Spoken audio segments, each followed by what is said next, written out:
Now, all right. Hi, everybody. We are Migrants with Migraines. Welcome back to our season. Thank you so much for being here. So, today's episode is a reintroductory episode to the members of Migrants with Migraine. And yeah, let's start off. So, today's episode is a little bit of Halloween theme. We're going to tell you some scary stories, hopefully. And here today with us, we have a lot of our members. So just to start off, my name is Sergio. I've been in Migrants with Migrants since the beginning of our podcast. And today I'm dressed up as Dustin from Stranger Things. Yeah, love Stranger Things. And yeah, so all right, let's see. Albera, you're looking. What's going on? So I'm Elmera. I'm dressed up as corny Batman. I've been in this podcast since the beginning. I'm a senior in high school. Yeah, Nice. that's basically it. I'll throw it over to Drew. I had a few. Hi, my name is True. I've been with Team Podcast since also the beginning, and I'm dressed up as Scooby Poo from Stranger Things. Thank you, Susie. So one thing I forgot to mention, listeners, is that all of us were doing some type of Halloween related activity. A lot of us have pumpkins. So yeah, we're all starting. Again, at the end, we'll let you know how our project ended being. So let's see. Ali, you want to go next? Yeah. Hi, my name is Allie, and my costume is Cinderella inspired. I thrifted all of this. Please, sustainable fashion, everybody. And I've been with Migrants with Migraines since the beginning. It's really cool. I love seeing everybody's costume. I'm from Union City, New Jersey. And I'm going to pass it over to my fellow princess, Itzel. Hello, my name is Itzel. I am from South Jersey. I think I'm the only one around here from South Jersey, so I'm representing. I am dressed up as the other princess, Ariel, inspired. We didn't get the full costume because that would have been a little inappropriate, but we got a little inspiration here. This is purple, have similar hair, so we're rolling with it. And I've also been here since the beginning. I will pass it on to the fallen angel, Marmar. My name is Marlene. I'm a senior at high school, and today I'm dressed up as a fallen angel. I've been part of the podcast for 1 year now, and I'll pass it on to Maria, the kitten. Hi, my name is Maria, and actually, a random fun fact, I actually got 2 kittens recently, so I feel like that's kind of like what inspired me to dress up as a kitten. And I've been part of the podcast since like a year ago. What are the names of the two kittens? Toby and Luna. Oh, all right, great. I think that's all of us. Yeah. So next up, let's talk a little bit about some folklore tale or scary tale that you have happened to you in your life. I don't know, maybe you saw some ghosts, like something happened to you. And I'll start off. So when I was little, my aunt used to tell me the story about this person who she would listen to in the kitchen that would just like move dishes around. And like, I don't know if it was because she was trying to make me do the dishes or something, but she would say that like she would hear this person like in the middle of the night. And she told me this at night, and like just couldn't go to sleep afterwards. And she said this happened in Mexico. So when I went back to Mexico, I was just like, damn, I hope I don't see this lady with the dishes. But yeah, that's something that happened to me. Anybody else? So when I was really young, my mom was like into brujeria, giving out energy to produce back manifestation. And it helped a lot with, her spirit, her spirituality. And so I've always been kind of like in the mindset in that environment. So one time my mom was like, oh, pack up some leftovers from what I made today. And I was like, oh, okay, yeah, sure, whatever. I'm like 10. My little brother is 6. So I'm packing up these leftovers. My mom blows out the candles in her ofrenda. And I'm like, okay, it seems like we're going somewhere. Seems like something is happening. She drives us all the way out to the beach to take these leftovers. And she had a bouquet of sunflowers. And I was like, Mother, what is going on here? And she tells me that she is taking us to the beach to like bring out these offerings to the ocean. And I'm like, Mom, what is this for? I thought she was losing her mind. And she's like, don't worry about it. Don't worry about it. Tell me how, right after she did that, she got a job. because during that whole month, she had lost her job and she told me she did that so she could get a job. And within that same week, she got a job. What?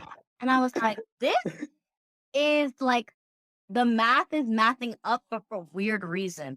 Like, I don't know what the equation was that she used, but it worked. Wow, that's crazy. I don't know what that verse three. I'm sorry. Wait, you want to know what I'm doing? So I cut off the top. You're supposed to cut the bottom, Alvera. What? Yeah, Oh, cut the I bottom. learned this recently. Yeah, the bottom first. Are you a psychopath? Who the hell cuts the bottom first? What? No, you cut the Yeah. top first. Oh my I'm not even cutting either end. Like, I can't not do that. There's no set rules. You can do whatever you want. I just saw it on TikTok that there's ladies who like cut it from the bottom. Well, I stole this Psychopathic behavior. from my nephews. That's why it's like raw on. So I'm hoping they don't come at me Sure. or their mom does.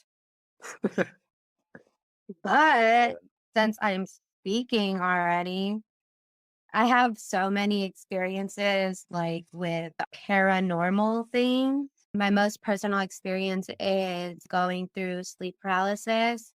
But in Spanish, they say que te sube el muerto. So basically, what that means is that like a dead person gets on top of you. That's like the translation from Spanish to English. So I experienced that a lot, like in the past, like I would say like a year or so ago. Like it was happening every single night. And for those of you that don't know what sleep paralysis is, basically what happens is that you're in a state of consciousness between sleeping and being awake. So, and everybody's like experience with this is super like different and like, their own personal way of experiencing this. For me, it happens where like I can't open my eyes. My mind is basically like awake, but my body is like sleep. Like I'm completely paralyzed from my neck down. Wow. My whole body's paralyzed because I can't even open my eyes. I lose my voice. So the first time I experienced this was in Mexico, I believe in 2019. And my grandma's house, every house in Mexico is haunted. I'm just going to put that out there. Everybody has had some crazy experience in Mexico. Everybody experiences something. So basically, my grandmother's house is haunted. When I go to visit Mexico, I stay with my grandmother. I'm super close with her. So we stay in the same bed. I was sleeping one night and my grandmother had gotten up to use the bathroom. It's right next door. And as soon as she closed the door, I felt something like kind of like go inside me, specifically through my mouth, as if like it was some kind of like spirit, you could say, that like literally went inside me, almost like a possession in a way. But it was in the form of sleep paralysis. So what I had no idea what this was because this has never happened to me. So immediately my thought was, oh my God, like I have to call my grandmother, like what is going on?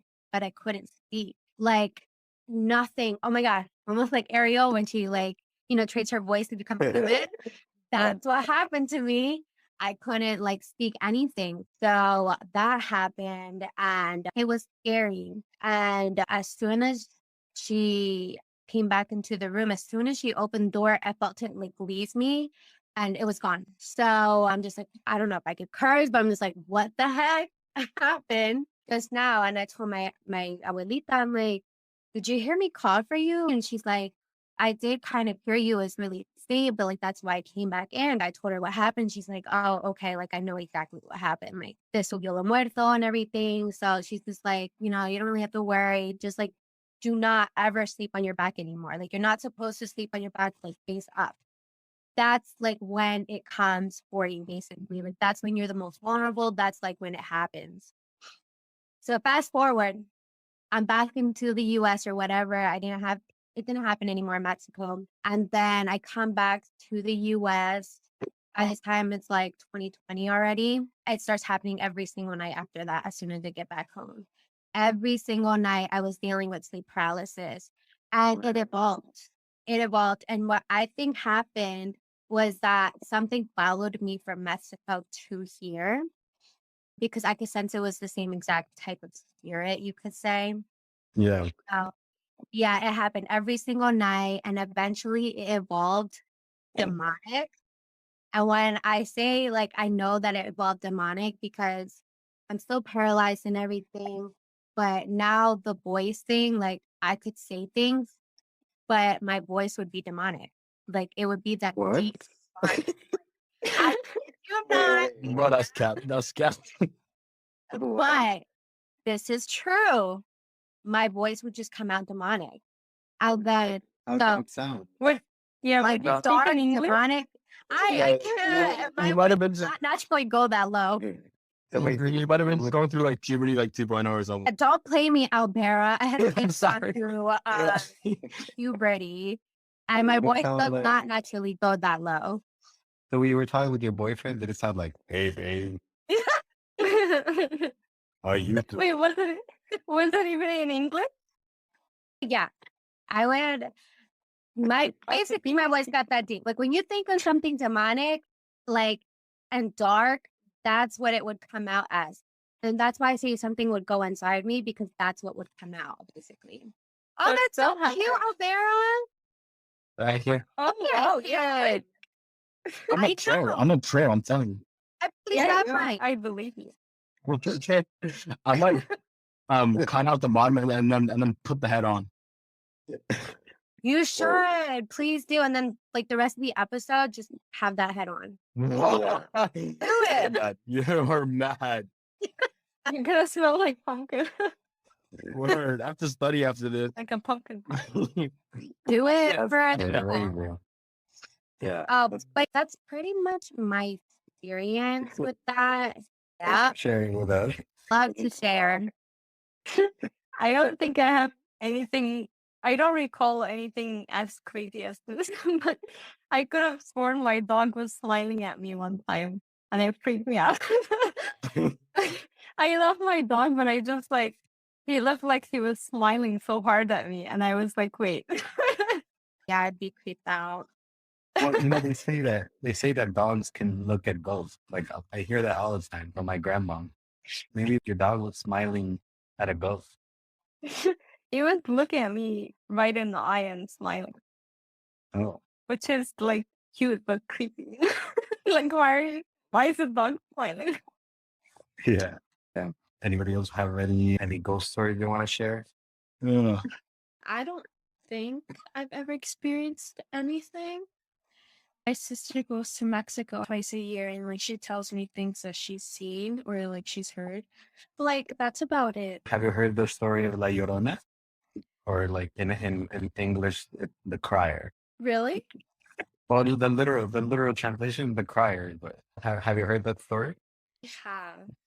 But like I'm not that familiar with it. Like my sister, like she starts like making random noises as a joke to scare me. And I'm just like, leave me alone. Because she loves horror movies and I don't like scary movies at all. Oh, I see. Yeah. My head's too big. Well, I've heard that's pretty legit. Oh, look at you. Yeah, you cut the bottom. Nice. Yeah. My head's too At big. the bottom and the top. And that's wow. Well, listeners, in the meantime, while Bear's trying to put that on his head, let me tell you about the story of La Llorona. So the story goes that there's this lady who she's like, well, this is my version, right? Okay, I'll put my version of the story that I'm told because it has a different version. But the story is like, there's this lady who has kids and she's just like doing her living life. And all of a sudden, like she tells the kids, go like watch these floats by the river. So the kids go to the river and lo and behold, they don't come back. And she looks for them. She doesn't find them. And she keeps looking for them. Like, so it's like days pass, she still doesn't find them. But then like one day she basically dies and never finds them. And as the ghost comes back and starts like looking for the kids, like I'm just crying. And she usually says like, ¿Dónde está mi hijo? So La Llorona just goes around and you can hear her like at night looking for her kids. People can hear her. Yeah. Yeah, it's interesting because my boyfriend's family just came here to Jersey from Mexico and they were talking about it. And obviously, in Mexico, a lot of people have experiences with La Llorona. So what they said was that you'll hear her like scream, and that the closer you hear her scream, the further she is. And the further you hear the scream, the closer she actually is to you.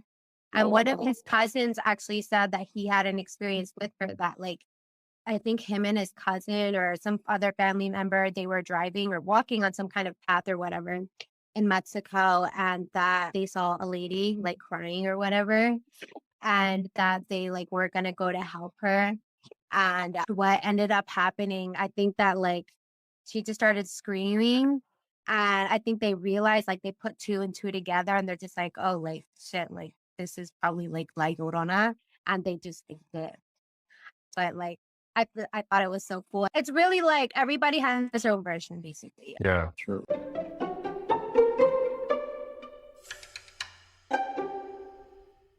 So next question is, I know everybody's from different countries here, and not everybody has Halloween or celebrates it. So just wanted to get some insight into like, how was it like growing up? What did he do on Halloween? So I actually don't celebrate Halloween. I'm Muslim, so we don't celebrate Halloween. My whole family doesn't. And in Palestine, it's not very common. They don't really celebrate Halloween. So my mom and dad, they moved from Palestine and they didn't celebrate Halloween with their family and didn't intend to celebrate it with the family that they created. So I grew up just never celebrating Halloween. And it didn't really bother me until I got to maybe fourth or fifth grade, because at the elementary school that I was at, on Halloween, you would come dressed up in your costumes and then they'd have like a Halloween parade. And I remember being the only kid in my class not dressed up. And then I had to sit in a separate room while they did the parade. And I used to watch from the windows, and it was so sad. Like, I was used to it, but I wasn't prepared for that much. So it was upsetting. But we just don't celebrate Halloween. Like, I had to deal with it. But when I went home, my dad bought like a big bag of candy, and we put like a bowl outside for trick or treaters. And occasionally, I would like open the door and then give them out to the little kids to see their costume. So you never trick or treated or anything? I never like trick or treated, but now with my older siblings, they have kids and they take them trick or treating. So I go with them and like help them trick or treat around the block. Okay. So what's your usual route? Like you do like all the rich neighborhoods? Like how We go to Edgewater for trick or treat. Oh, Edgewater. Yeah. Look at you. That's always the thing, going to the rich neighborhoods, because they got the big size candy. Not that tiny. No, they go all out over there. They have these giant like cauldrons full of candy. They have like they give out toys. There's this one house every year that gives out crystals, like these big crystals. I'm also Muslim, right? But we did go trick or treating, and we did participate in the Halloween parade. But as we got older, we kind of just limited our Halloween celebration to just giving out candy, because my mom wanted to instill the act of giving more than just receiving. Okay, thanks for sharing. What about you, Sherwood? What did you do growing up? Until I came to the US, that's when I was introduced to Halloween, and I've been just going with it, celebrating and dressing up. Nice. Or what about like in high school? You didn't have no Halloween dances? In high school, no. I spent half of my high school years in the US. I don't remember the school doing anything. Or maybe because I wasn't too involved in high school. I was like very on my own. I wasn't involved in like activities or anything. Yeah, I don't remember my school doing anything, but maybe that's why. Ah, okay. Oh, Vera, what happened to your pumpkin? What? What's going on with your pumpkin? Why is it like from the middle? Oh yeah, so You murdered your pumpkin. to make it fit on my head, I cut this gap in the middle so it can widen, and it worked to some extent. It's not this pumpkin in it. Oh my god, Yeah. it does look really cool. It does look cool, actually. Take a photo. Everybody show us your pumpkin. Hey, Sharuk, it's so cute. Wow, Maria's is looking good. All right. What about Maria? What did you do from growing up in Halloween? I think one year I was a witch, but besides that, I've always been like, like a kitten or like a bumblebee or I was like some sort of animal. I don't know why, but I'm surprised I never dressed up like a princess when I was little because I was obsessed with princesses. But I remember seeing pictures of like when I was like only like 1 or 2, and I would be dressed up as a bumblebee. So like I've always went out trick or treating, and I've always dressed up. But my family, we have like, I guess you can say like a tradition that we go to this like a really huge house. The way that they decorate their house is like so scary, to the point where they have like a person dressing up as Michael Myers. And when I was little, I would be very scared of Michael Myers. And so every year he would come out chasing me, and I would lock myself in the car and I would hide under so many things because of how like, scared I was. Any day besides Halloween, that would be fun. Yeah, I'm actually rewatching the whole like Michael Myers movie, and I would like look I'm at that. kind of scared, but like it's really it's interesting. It did remind me of what's it called, the McCamey Manor. It's this haunted house where they would torture you, and you would sign 40-page waiver. You basically consent to being tortured and killed. Like it said, you may be killed accidentally. Like we won't do it intentionally, but if it happens to the torture, and people will sign off on it. And they tried to get the haunted house shut down, and it didn't work because there's so many loopholes in their paperwork. And it's also a charity. So the whole point of haunted house, if you win and you make it through, you get $20,000. And no one has made it through though. There's one girl that I know of that died. It's not confirmed. And a lot of people who come out of the haunted house are permanently disabled, blind, no teeth. They had some of their fingers chopped off. Their heads were shaven. They had to eat their own hair. Some people were injected with substances and they came out disabled after. And there's nothing they can do about it because they consented to this and they signed it. And right now, there's a waiting list because it's filled out for the year. People have already signed up for this to the point where there's a waiting list now. And it just like blows my mind because it says you will be tortured. We'll pull out your teeth. We'll chop your fingers. We will shave your head. We'll make you eat your hair. We'll put you in these tiny spaces, and people sign up on it to win the 20,000. Psychopathic culture. There you And go. no one has made it out alive. And you can Google the images. They have images on Google and other websites of people like covered in their own blood, or like people eating their hair. And you can see, like, it's real. Yeah. Oh, that's crazy. That sounds like Squid Game. Basically, it's exactly like that, except there's no winner. Like, at least in Squid Games, there's a winner. No one's won. What? This in America? It's in Tennessee. And you have to try and, escape it. And people are always like, oh, well, can't they just like fight off the people in the haunted house and then leave? But you can't, because they'll literally just strangle you. And also, if you fight back, they flip you upside down and you hang for like 30 minutes. My lord. Wait, this is not a movie? No, this is real. I saw this one thing where one of the haunted houses like literally scared a woman to death. Like she literally died in there. And I believe they kept her body as a prop. What? Now, That's I read about a woman that died in there. And there's a man that had a heart attack, but they did call 911 for him. Yeah. And there was something else that happened in there that was like really bad. I would rather do anything else on this earth than that. And you said it's only $3,000? You said it's 30 grand? No, 20. 20? That's not nearly enough. I need $1 billion. Are you kidding me? I need $1 billion for each stage of torture I go through. There's no way any of this is worth it. I'd rather not. They also give you safe words. And before you go in, you choose your safe word. But everyone that's gone in said that they don't listen to your safe word. I would say that I would not pay for the suffering. I already got enough for my immigrant mother for free. So Exactly. we good. Yeah, I already have enough emotional trauma to just be like haunted for the rest of my life. Like, I don't need this. All right, so just to wrap up, everybody, let's do a pumpkin check. One eye pumpkin check. Nice. Okay, cool. I'm just gonna say mine's tatted. I love Okay. Maria's pink pumpkin. It is my Oh, that's so cute. Migraines with migraines. Oh, Wow. I tried to do the logos. Hey, that looks nice. All right, everybody. So So cute. Any last things you want to tell the listeners for the upcoming season?